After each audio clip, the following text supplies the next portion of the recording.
গুরুত্বপূর্ণ তিনটি মামলার দিন ধার্য ছিল।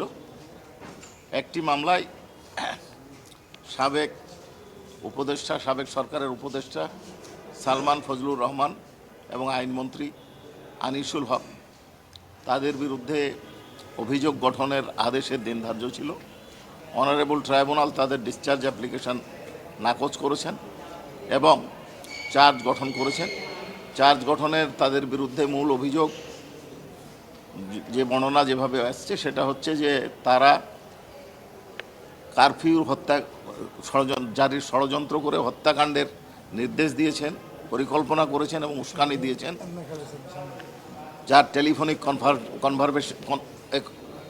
ফোনালাপ কথোপকথন আমাদের ট্রাইব্যুনালে উপস্থাপিত হয়েছে এবং এক্সপার্ট রিপোর্টও আছে। এছাড়াও 22শে জুলাই, 28শে জুলাই, 4 আগস্ট এবং 5 আগস্ট মোট 30 জনকে হত্যার সাথে তাদের সংশ্লিষ্টতার অভিযোগে চার্জ গঠন করা হয়েছে। তারা নির্দোষ দাবি করে বিচার চেয়েছেন এবং আগামী 10 ফেব্রুয়ারি বিচারের দিন ধার্য হয়েছে। এছাড়াও ফজলে করিম সাহেবের মামলায় প্রসিকিউশনের তদন্ত প্রতিবেদন দাখিলের জন্য দিন ধার্য ছিল। আমরা তদন্ত প্রতিবেদন পেয়েছি। সংখ্যাটা আমরা এই মুহূর্তে আপনাদেরকে বলতে পারছি না। হাসান মাহমুদ, ফজলে করিম এবং আরেক নওফেল, এই 2-3 জনের নাম আমরা বলতে পারি যে তাদের নাম আছে। বাকিদের বিষয়টা আমরা এখন ডিসক্লোজ করতে চাচ্ছি না। এটা একটা বিষয়। হেফাজতের মামলার তদন্ত শেষ পর্যায়ে আমরা 3 সপ্তাহ সময় নিলাম।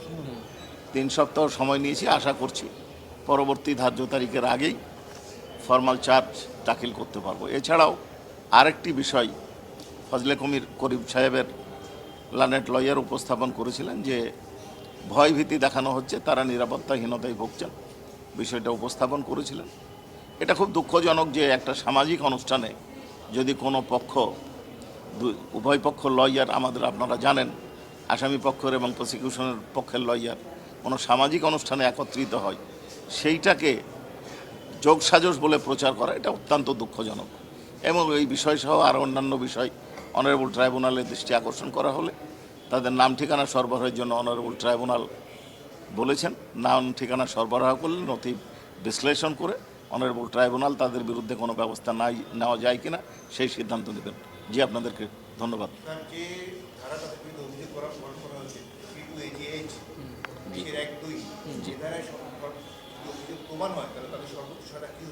আমাদের আইনের সর্বোচ্চ সাজা মৃত্যুদণ্ড দিয়েই শুরু হয়েছে। তারপরে গ্র্যাভিটি অফ অফেন্স বিবেচনা করে ট্রাইব্যুনাল কমাতে পারেন, কিন্তু আমাদের মূল সাজা হচ্ছে মৃত্যুদণ্ড। বললাম, মূল অভিযোগ হচ্ছে ওনারা কারফিউ জারি করে আন্দোলনকারীদেরকে শেষ করে দেওয়ার জন্য পরিকল্পনা করেছেন, ষড়যন্ত্র করেছেন, সহায়তা করেছেন। শেষ করে দেওয়া মানে হত্যা, শেষ করা মানে হত্যা করা। তারা ওই দিনও বলেছিলেন কারফিউ বিষয়ে, কারফিউ দেওয়ার অধিকার তো আসলে আইনগত আছে, এটা মন্ত্রণালয়ে, এটা তাদের।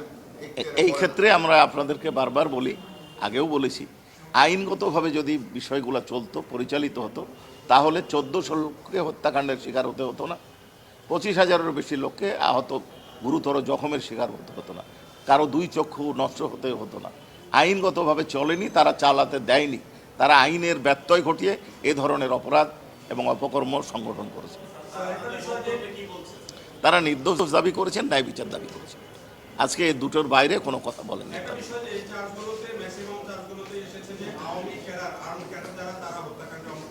জি, আমরাও বিভিন্ন ভিডিও এই আন্দোলন চলাকালে দেখেছি, গণমাধ্যমের খবরে দেখেছি যে অনেকের ছবি দেখা গেছে। জি, কিন্তু সেই ধরনের আর্ম ক্যাডার এখন পর্যন্ত এই ট্রাইব্যুনালে কেউ অভিযুক্ত হয়েছেন কিনা বা এমন কোনো তদন্ত আছে কিনা যে ওই যাদের ছবি দেখা গেছে জি, এখন পর্যন্ত কোনো বিষয় আসছে কিনা? না, আমার মনে হয় আপনার এই বক্তব্যের মানে পূর্ণাঙ্গ বক্তব্য আপনি উপস্থাপন করেননি। এই কারণে বলছি যে আপনারা বেশ কিছু মামলায় দেখবেন যে পারপিট্রেটর যারা মাঠে হত্যাকাণ্ডে অংশগ্রহণ করেছে তাদের নাম আসছে।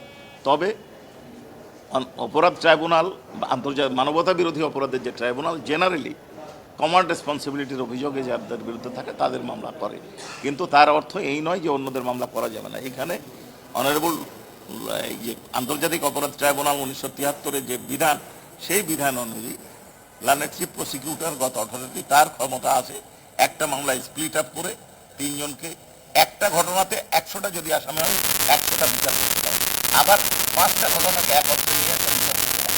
এটা সাক্ষ্য প্রমাণ বিশ্লেষণ করে বিচার প্রগ্রেস যেন দ্রুত হয় সেই বিবেচনায় উনি সিদ্ধান্ত নেন। কাজে যে প্রগ্রেসে বা যে পদ্ধতিতে বিচার হবে সেটা সঠিক।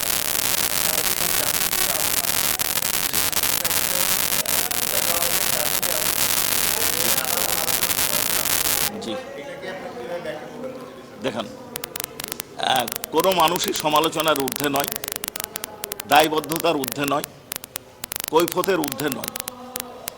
কারো কোনো প্রশ্ন থাকতেই পারে, অভিযোগ থাকতেই পারে। কালকে অনারেবল ট্রাইব্যুনাল 2-এ একজন লিভার সিরোসিসে আক্রান্ত, তার রিপোর্ট মেডিকেল থেকে আসছে, মেডিকেলের জন্য কী বলে জেল ডক্টর দিয়েছেন, কাউন্টার সাইন করেছেন একজন সিভিল সার্জন, এবং তা বিবেচনা করে অনারেবল ট্রাইব্যুনাল তার জামিন মঞ্জুর করেছেন। ওই মঞ্জুরের ক্ষেত্রে আরেকটা জিনিস উপস্থাপন করা হয়েছিল, তার আপন ভাই কয়েকদিন আগে একই অসুখে মারা গেছেন। এবং এই ক্ষেত্রে আমি আপনাদের কাছে বলে দিই যে অনারেবল ট্রাইব্যুনাল বেশ কিছু শর্ত দিয়েছেন। শর্ত হচ্ছে যে এনি ম্যানার ইনভেস্টিগেশনকে বাধাগ্রস্ত করা যাবে না, প্রভাবিত করা যাবে না, কোনো আসামির সাথে যোগাযোগ করা যাবে না, পাসপোর্ট জমা দিতে হবে এবং সার্বক্ষণিক আয়োর নজরদারিতে থাকবেন। যে বাসায় থাকবেন সেই বাসার ঠিকানা ট্রাইব্যুনালে দাখিল করতে হবে, কোন হাসপাতালে চিকিৎসা নেবেন তার ঠিকানা দিতে হবে। এর ব্যত্যয় যদি ঘটে ট্রাইব্যুনালের অর্ডার লাগবে না, আয়ো সাহেব সাথে সাথে তাকে গ্রেপ্তার করে ট্রাইব্যুনালে হাজির করতে পারবে। সামাজিক যোগাযোগ মাধ্যম জি না, কোনোটাই পারবেন। জি, এটাও বলা আছে।